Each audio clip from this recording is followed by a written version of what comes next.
you turn around and walk away, baby.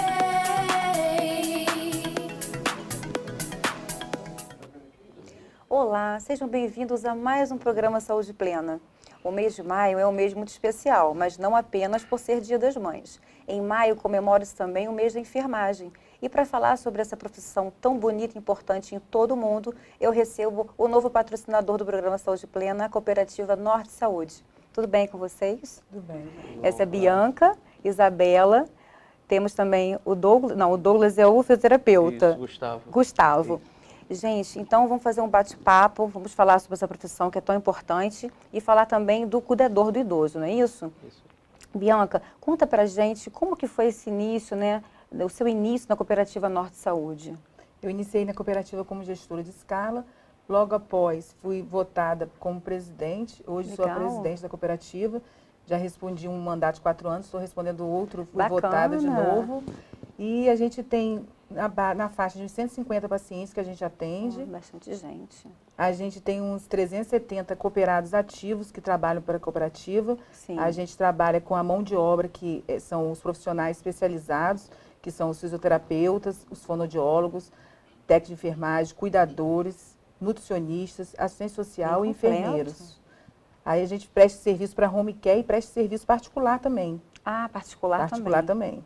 E assim, dei uma olhadinha, né, no dia do Cooperar, achei interessantíssimo aquela parte social, né? Porque além dos serviços que vocês oferecem, queria que você falasse dos serviços que você oferece e também dessa parte do social para o público mais carente. A gente, uma vez por ano, tem o dia C, o dia de cooperar. Então, cada cooperativa, ela leva para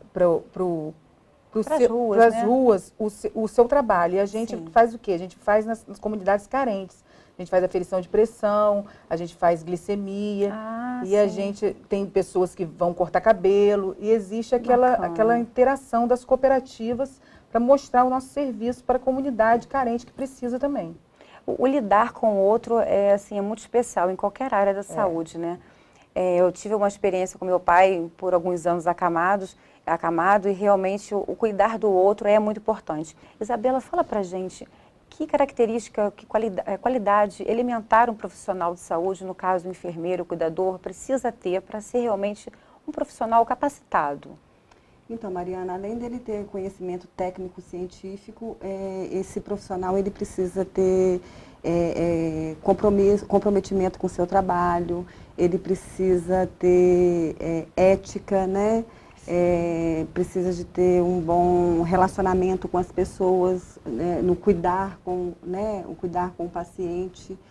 E até com a família, né? Porque, assim, num tratamento de home care, a experiência que tive com meu pai, você também lida com, às vezes, assim, a esposa, a mãe, o filho. Você tem que ter um certo jogo de cintura para lidar com a família, Isso, né? importante. Além de ter, porque a família ele está envolvido ali no cuidar do paciente. Então você tem que ter um certo jogo de cintura para poder estar cuidando com esse familiar, né? Para estar cuidando desse paciente. O profissional ele precisa de ter ética, né? Precisa de ter uma postura. Para lidar tanto com o paciente quanto com a família. E esse ambiente do home care, realmente, assim, são diversas coisas que o profissional precisa ali, né? Porque ele está lidando com o paciente que está debilitado, mas tem toda aquela família que tem aquelas problemáticas, cada um com a sua demanda emocional, né? E assim, eu acho que a família acaba adoecendo junto com o paciente. Isso. Entendeu? A família, ela acaba Geralmente adoecendo assim. junto com o paciente. Então, a gente tem que ser um pouquinho de tudo. Tem que ser um pouquinho de psicólogo, tem que ser um pouquinho de assistente social. Além de ser enfermeira, a gente tem que ter um pouco de... Tem que ter esse feeling. E justamente desse cuidado, por exemplo, do acamado. Aí eu passo para o Gustavo. Gustavo, a experiência que eu tive, né, do que eu estou ouvindo delas, o idoso, por si só, ele já necessita de um determinado cuidado, até pela idade dele, né, Claro. pelas dificuldades que já vão chegando com a idade, assim como a criança, né, questão de idade.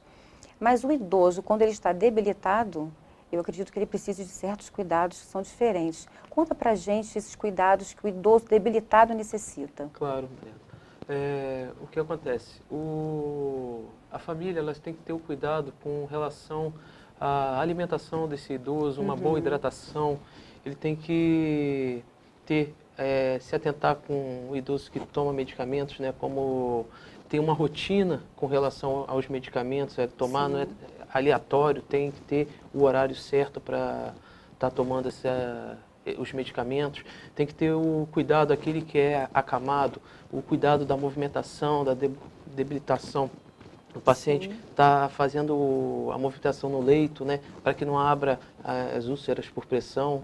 Então, a gente tem que ter todo esse cuidado com o paciente, com esse idoso. Né? E a família tem que se atentar que, às vezes, por não saber, não conhecer, ela faz por modo aleatório, né, e não sabe, o e ideal acaba... É um profissional lidando. mesmo. Isso, e um profissional é o essencial para que possa estar orientando essa família, estar atendendo e ajudando com esse cuidado. Que o meu pai precisou, no caso, de um fisioterapeuta. Eu já estou olhando para Douglas, que é fisioterapeuta. Fala para a gente, Douglas, a importância da fisioterapia num paciente que está acamado em casa, um idoso. Bom, em relação à importância da fisioterapia, quando o paciente fica acamado, na verdade, começa a ocorrer alterações de diversos sistemas do nosso corpo, como sistema cardiovascular, sistema respiratório, sistema renal, né? E a partir do momento que, nas primeiras horas, a literatura fala que 24 horas, 48 horas, você já começa a ter algum tipo de perda, e principalmente no idoso, né? Por exemplo, começa a ter já diminuição de força muscular, diminuição de massa muscular. O idoso, por si só, ele já tem alteração no equilíbrio. Então, é muito importante o que a gente chama de deambulação precoce, que é tentar colocar o paciente para andar o mais rápido possível. Claro que isso de forma de acordo com o quadro respeitando clínico. O tempo dele. Exatamente, de acordo com o quadro clínico, de acordo com as expectativas e o prognóstico daquela doença, né? O que você quer alcançar, qual é o seu objetivo com aquele paciente, né? Mas, na verdade, a gente tem que trabalhar de forma mais ativa possível. Como assim trabalhar de forma mais ativa? Se o paciente ele consegue fazer algum movimento, o fisioterapeuta ele tem que estimular com que ele faça o movimento, e não fazer o movimento por ele. Exatamente. Sim, quanto mais parado ficar, até pior, leito, né? Colocar o paciente sentado fora do leito, isso é importante, tanto para a parte motora, né, do ponto de vista motor, quanto também do ponto de vista pulmonar. Né?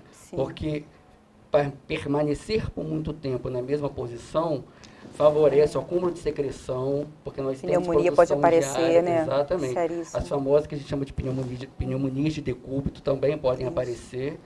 E associado a um quadro clínico mais debilitado, com certeza o tratamento acaba ficando mais complicado, mais difícil do que a pneumonia numa pessoa jovem, por exemplo.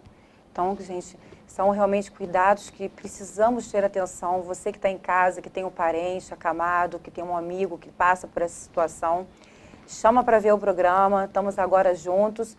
E voltamos no segundo bloco, porque ainda tem algumas dúvidas. Você sabe qual é a diferença de enfermeiro e cuidador? Pois é, essa e outras respostas você vai encontrar no segundo bloco do programa, não perde não. E eu agradeço a participação de vocês todos. Vamos juntos. Ficou bom.